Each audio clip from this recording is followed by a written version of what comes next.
بسم اللہ الرحمن الرحیم۔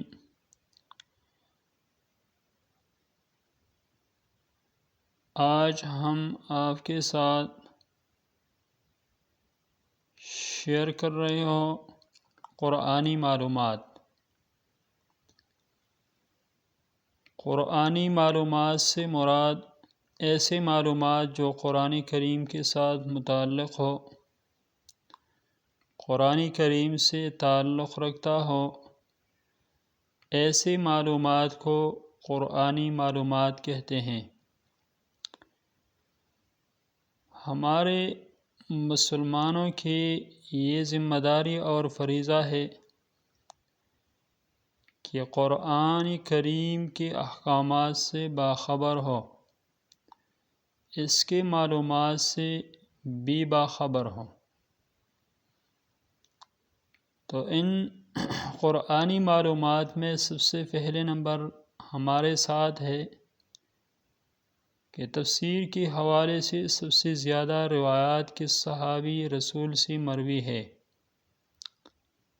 افشن عریب ابوبکر صدیق رضی اللہ عنہ، افشن با عمر رضی اللہ عنہ، افشن جیم عثمان رضی اللہ عنہ، افشن دال علی رضی اللہ عنہ۔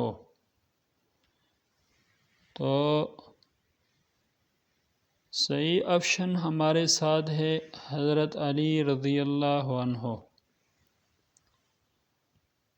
سوال نمبر 2 ہے کہ آپ صلی اللہ علیہ وسلم نے رحلت سے قبل کس صحابی کو قرآن سنا تھا؟ افشن عریب اسامہ رضی اللہ عنہ، افشن با زید رضی اللہ عنہ، افشن جیم علی رضی اللہ عنہ، افشن دال عبداللہ بن مسعود رضی اللہ عنہ۔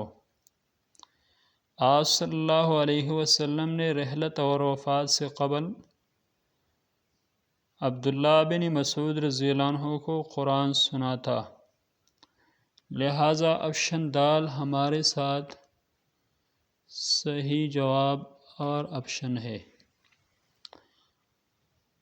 سوال نمبر 3 ہے قرآن مجید کا سب سے پہلے اردو ترجمہ کس نے کیا؟ اس سوال کے اسٹیٹمنٹ پر خیال رکھنی چاہیے۔ اگر سوال کا اسٹیٹمنٹ اسی طرح ہو، قرآن مجید کا سب سے پہلے بامحاورہ ترجمہ کس نے کیا، تو یہ الگ سوال ہے۔ اگر اسی طرح ہو قرآن مجید کا سب سے پہلے اردو ترجمہ کس نے کیا، تو یہ الگ سوال ہے۔ تو قرآن مجید کا سب سے پہلے اردو ترجمہ شاہ عبدالعزیز رحمہ اللہ نے کیا تھا، لہذا آپشن با ہمارے ساتھ درست آپشن ہے۔ اور اگر سوال اسی طرح ہو کہ قرآن مجید کا سب سے پہلے بامحاورہ ترجمہ کس نے کیا، تو پھر ہمیں شاہ رفیع الدین رحمہ اللہ سلیکٹ کرنا ہے۔ لہٰذا سوال کا خلاصہ یہ ہوا کہ اردو ترجمہ شاہ عبدالعزیز رحمہ اللہ نے کیا تھا، اور بامحاورہ ترجمہ یعنی لفظی ترجمے کے بغیر بامحاورہ ترجمہ شاہ رفیع الدین رحمہ اللہ نے کیا تھا۔ سوال نمبر 4 ہے عروس القرآن کس سورت کو کہا جاتا ہے؟ آپشن الف الواقعہ، آپشن با الملک، آپشن جیم سورہ رحمان، آپشن دال سورہ یاسین۔ تو عروس القرآن سورہ رحمان کو کہا جاتا ہے۔ سورہ رحمان، اس سورت کو عروس القرآن یعنی قرآن کی دلہن کہا جاتا ہے۔ سوال نمبر 5 ہے زینت القرآن کس سورت کو کہا جاتا ہے؟ سورہ رحمان کو، آپشن با سورہ زخرف کو، آپشن جیم سورہ جاسیہ کو، آپشن دال سورہ النساء کو۔ تو زینت القرآن بھی سورۃ الرحمن کو کہتے ہیں، لہذا آپشن الف ہمارے ساتھ از دا کریکٹ آپشن۔ لہذا سورہ رحمان کو عروس القرآن اور زینت القرآن یہ دونوں ناموں سے موسوم ہے، عروس القرآن بھی کہتے ہیں اور زینت القرآن بھی اس کو کہتے ہیں۔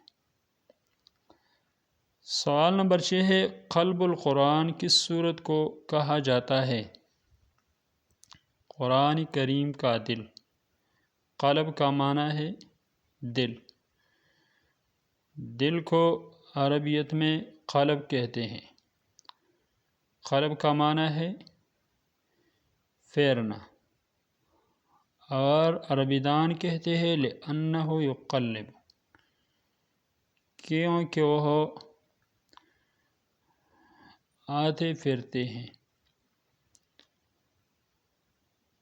تو قلب القرآن کس سورت کو کہا جاتا ہے؟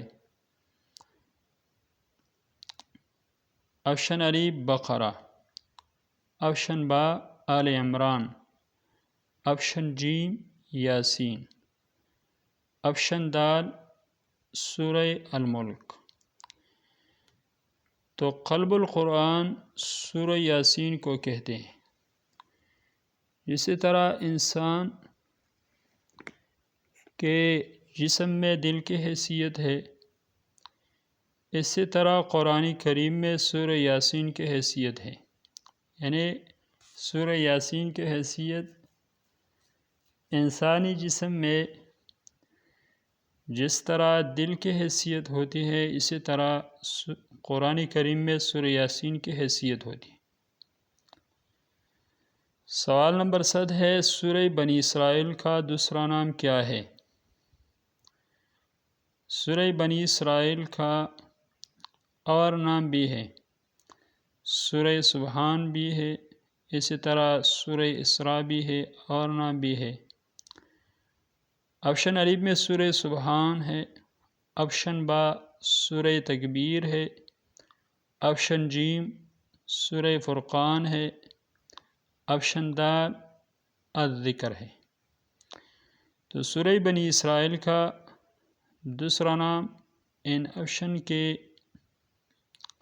باوجود سورہ سبحان ہے، لہذا آپشن الف ہمارے ساتھ درست آپشن ہے۔ اگر اسی طرح سوال آ جائے کہ سورہ بنی اسرائیل کا دوسرا نام کیا ہے، اور ان آپشنوں کے علاوہ ایک اور آپشن دیا ہو کہ سورہ اسراء، سورہ تکبیر، سورہ فرقان، سورہ الذکر، تو ہمیں سورہ اسراء کو سلیکٹ کرنا ہے۔ سوال نمبر 8 ہے، قصبات القرآن کس سورت کو کہا جاتا ہے؟ آپشن الف بقرہ، آپشن با آل عمران، آپشن جیم سورہ جاثیہ، آپشن دال سورہ البینہ۔ قصبات القرآن سورہ بقرہ کو کہا جاتا ہے، لہذا آپشن الف ہمارے ساتھ درست آپشن ہے۔ اب قصبات کا کیا معنی ہے؟ قصبات القرآن ہمیں جان لیا کہ سورہ بقرہ کو کہتے ہیں، لیکن قصبات کا کیا معنی ہے؟ آپشن الف پاؤں، آپشن با ٹانگے، آپشن جیم کوہان، آپشن دال گردن۔ تو صحیح آپشن ہمارے ساتھ ہے جیم، قصبات کا معنی ہے کوہان۔ سوال نمبر 10 ہے، سورہ غنا کس سورت کو کہا جاتا ہے؟ سورہ الملک کو، آپشن با سورہ النساء کو، آپشن جیم سورہ یاسین کو، آپشن دال سورہ الواقعہ کو۔ تو سورہ غنا سورہ الواقعہ کو کہا جاتا ہے۔ غنا کا معنی ہے بے پرواہی، مالداری، کیونکہ اس سورت کے پڑھنے سے ایک انسان بے نیاز ہوتا ہے، اس کی حاجات پوری ہو جاتی ہے اور ساتھ ساتھ ان کی فقر و فاقہ ختم ہو جاتا ہے۔ اسی وجہ سے اس سورت کو سورہ الغنا کہتے ہیں، لہذا آپشن دال ہمارے ساتھ درست آپشن ہے۔ سوال نمبر 11 ہے، سورۃ المصابیح کس سورت کو کہا جاتا ہے؟ آپشن الف سورۃ الحجر، آپشن با سورۃ النحل، آپشن جیم سورۃ مریم، آپشن دال سورہ حامیم السجدہ۔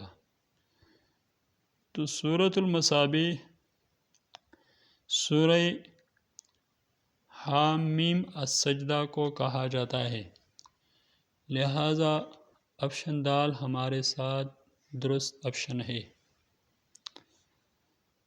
سوال نمبر 12 ہے، سورہ قتال کس سورت کو کہا جاتا ہے؟ قتال کا معنی ہے جہاد کرنا۔ تو آپشن الف سورۃ الفتح کو کہتے ہیں، آپشن با سورہ حجرات، آپشن جیم سورہ البقرہ، آپشن دال سورۃ محمد۔ تو سورہ قتال سورہ محمد کو کہا جاتا ہے صلی اللہ علیہ وسلم۔ سورہ محمد صلی اللہ علیہ وسلم کو سورہ قتال کہتے ہیں، کیونکہ سورہ محمد میں جہاد فی سبیل اللہ کے احکامات ہیں، اسی وجہ سے اس سورت کا نام سورۃ قتال بھی ہے۔ سوال نمبر 13 ہے، سورۃ الانسان کس سورت کو کہا جاتا ہے؟ آپشن الف سورۃ الدہر، آپشن با سورہ مرسلات، آپشن جیم سورہ قیامہ، آپشن دال سورۃ طٰہٰ۔ تو سورۃ الانسان سورۃ الدہر کو کہا جاتا ہے، سورۃ الدہر۔ آپشن الف ہمارے ساتھ درست آپشن ہے۔ هل أتى على الإنسان حين من الدهر لم يكن شيئا مذكورا۔ تو اس صورت کے ابتدا میں لفظ الانسان آیا ہے، اس سے وجہ سے اس صورت کو سورۃ الانسان بھی کہتے ہیں۔ سوال نمبر 14 ہے، نصف القرآن کس سورت کو کہا جاتا ہے؟ آپشن الف سورۃ الاخلاص، آپشن با سورۃ الناس، آپشن جیم سورۃ الزلزال، آپشن دال سورۃ الکوثر۔ تو نصف القرآن سورہ زلزال کو کہا جاتا ہے، لہذا آپشن جیم ہمارے ساتھ از دا کریکٹ آپشن۔ سوال نمبر 15 ہے، ثلث القرآن کس سورت کو کہا جاتا ہے؟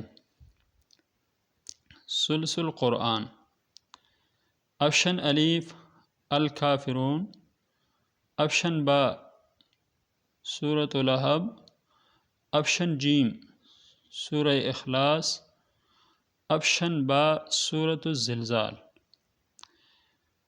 تو ثلث القرآن سورہ اخلاص کو کہا جاتا ہے، لہذا آپشن جیم ہمارے ساتھ درست آپشن ہے، سورہ اخلاص کو ثلث القرآن۔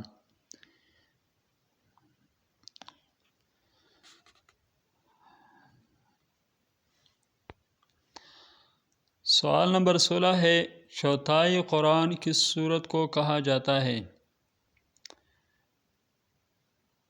آپشن الف سورۃ الکافرون، آپشن با سورہ ماعون، آپشن جیم سورۃ الاخلاص، آپشن دال سورۃ الکوثر۔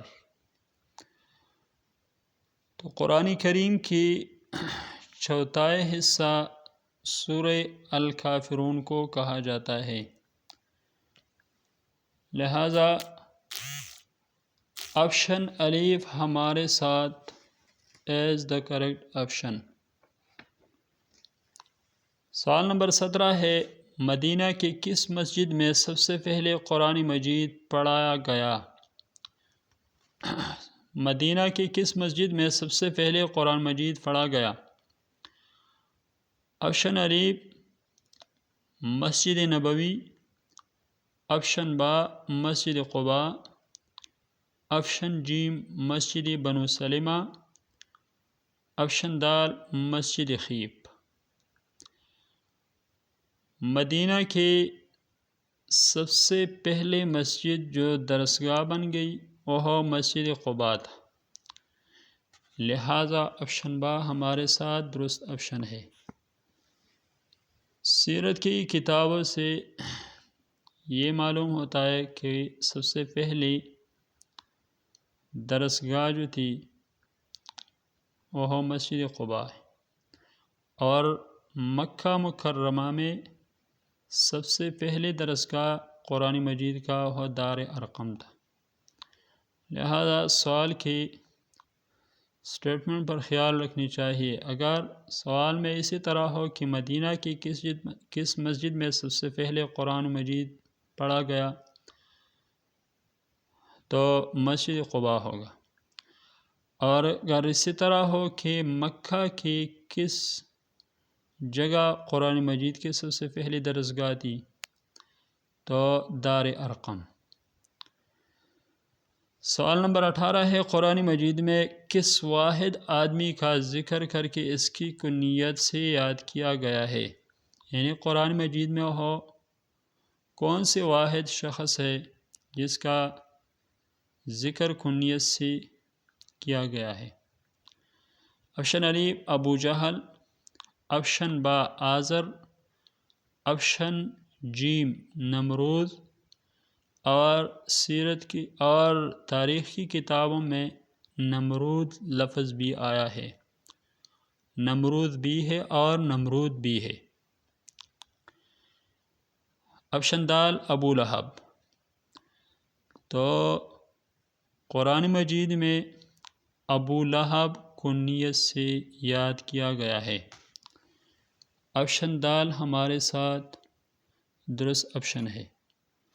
تبت یدا ابی لہب وتب ما اغنی عنہ مالہ وما کسب، لہذا ابو لہب کنیت سے یاد کیا گیا ہے۔ ابو لہب کا اصل نام عبد العزیٰ تھا۔ ابو لہب خوبصورتی حسن و جمال کی وجہ سے اس کو ابو لہب کہا گیا۔ سوال نمبر 19 ہے، قرآن مجید میں کس صحابی رسول کا نام ذکر ہے؟ آپشن الف ابو بکر صدیق رضی اللہ عنہ، آپشن با زید رضی اللہ عنہ، آپشن جیم اسامہ رضی اللہ عنہ، آپشن دال عثمان رضی اللہ عنہ۔ تو قرآن مجید میں زید رضی اللہ عنہ جو صحابی رسول ہے صلی اللہ علیہ وسلم، اسی کا نام ذکر کیا گیا ہے۔ سورہ احزاب میں اس کا نام ذکر ہوا ہے، فلما قضى زید منہا وطرا زوجناکہا۔